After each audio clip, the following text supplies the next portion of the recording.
Hi everybody, this is G. I'm a Transport Compliance Manager at Transportinfo Limited. And today we're going to learn about the reduced weekly rest period. So let's take a look on the regulation. This is the 561 regulation from 2006, and if you see the definitions, you can see the reduced weekly rest period means any period of rest of less than 45 hours. So if you take less than 45 hours, that will be a reduced weekly rest period.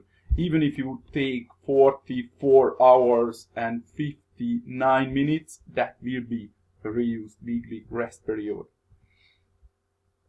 But how can you compensate these missing hours? So we're going to learn how can you take this weekly rest period and how can you compensate. So when we have the definition of the reduced weekly rest period, which is very important, it has to be at least 24 hours, but less than 45 hours, that will be a reduced weekly rest period.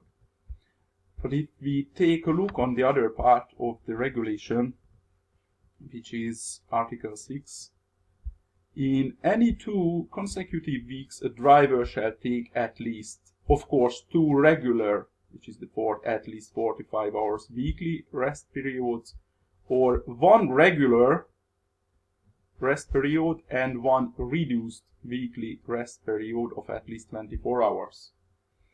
And the most important part is just coming now. However, the reduction shall be compensated by an equivalent period of rest taken en bloc before the end of the 3rd week following the week in question. And we're going to take a look what does it exactly means and how can you compensate the missing hours. But first we have to take a look on another very important part of the regulation, which is, you can see here, any rest taken as a compensation for a reduced weekly rest period shall be attached to another rest period of at least 9 hours.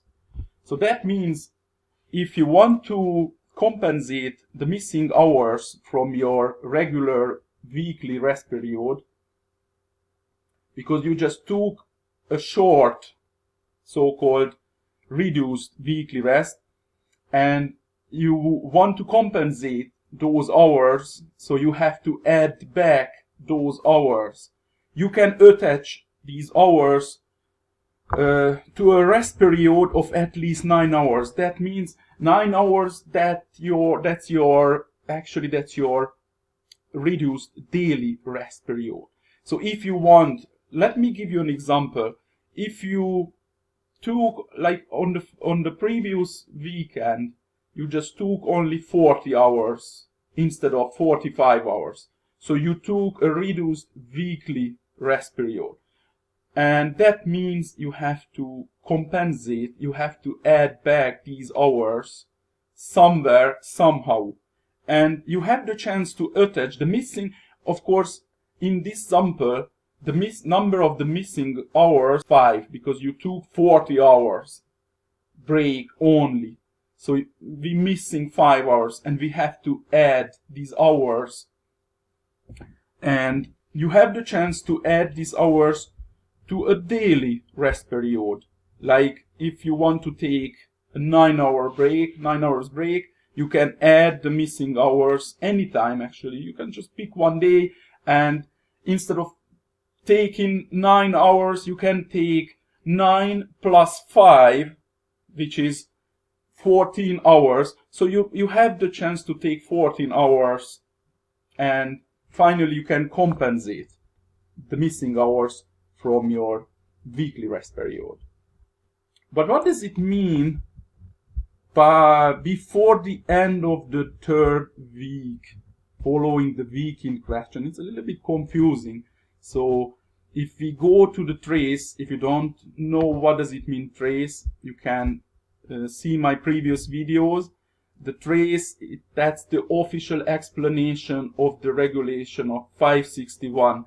So you can download from my website, which is www.transportinfo.org. But let's see how can you compensate your missing hours.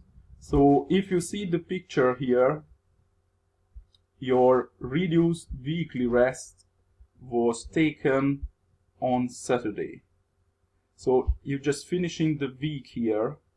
This is Sunday. And when the regulation says by the end of the third week, you see 1 week, 2 weeks, and this is the third week. And you can see the compensation here. So you have to add back your missing hours by the end of the third week, which is, you can see here, which is here. So you have the chance, you have this period to compensate the missing hours.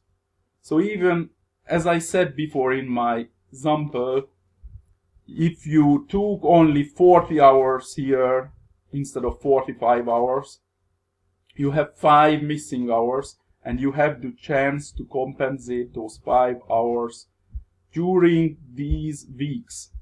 And you have to add back latest by the end of the third week.